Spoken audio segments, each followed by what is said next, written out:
തൃക്കാരിയൂർ മേഖലയിൽ 8 ഹൈമാസ്റ്റ് ലൈറ്റുകൾ സ്ഥാപിച്ചു. വെളിച്ചം പദ്ധതിയിൽപ്പെടുത്തി സ്ഥാപിച്ച ലൈറ്റുകളുടെ സ്വിച്ച് ഓൺ കർമ്മം ആന്റണി ജോൺ MLA നിർവഹിച്ചു. തൃക്കാരിയൂർ മേഖലയിലെ Kariyippanchira, Thankalam west, Ambedkar junction, Sarika junction, Bhannarappadi, Mundupalam, Panamakkavala എന്നിവിടങ്ങളിൽ സ്ഥാപിച്ച ലൈറ്റുകളുടെ സ്വിച്ച് ഓൺ കർമ്മം ആന്റണി ജോൺ MLA നിർവഹിച്ചു. നിയോജക മണ്ഡലത്തിൽ നടപ്പാക്കുന്ന വെളിച്ചം പദ്ധതിയുടെ ഭാഗമായാണ് ലൈറ്റുകൾ സ്ഥാപിച്ചത്. ആസ്തി വികസന ഫണ്ടിൽ നിന്നുമാണ് തുക ചെലവഴിച്ചത്.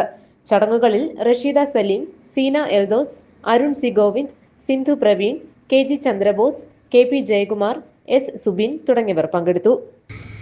വിവിധ വാർഡുകളിലാണ് 8 ലൈറ്റുകൾ സ്ഥാപിച്ചിട്ടുള്ളത്.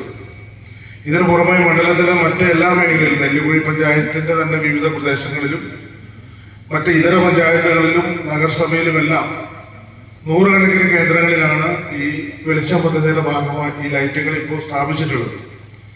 ഈ അടുത്ത നാളുകളിലാണ് കുട്ടമ്പുഴയിൽ വന്യമൃഗശല്യം രൂക്ഷമായിട്ടുള്ള നിരവധി പ്രദേശങ്ങളിൽ ഏതാണ്ട് 350-ലേറെ ലൈറ്റുകൾ അവിടെ സ്ഥാപിച്ചിട്ടുണ്ട്. അതോടൊപ്പം തന്നെ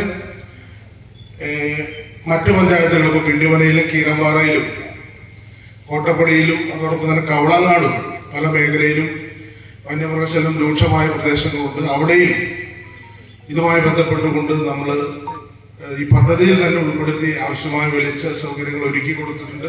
GTV ന്യൂസ്, കോതമംഗലം.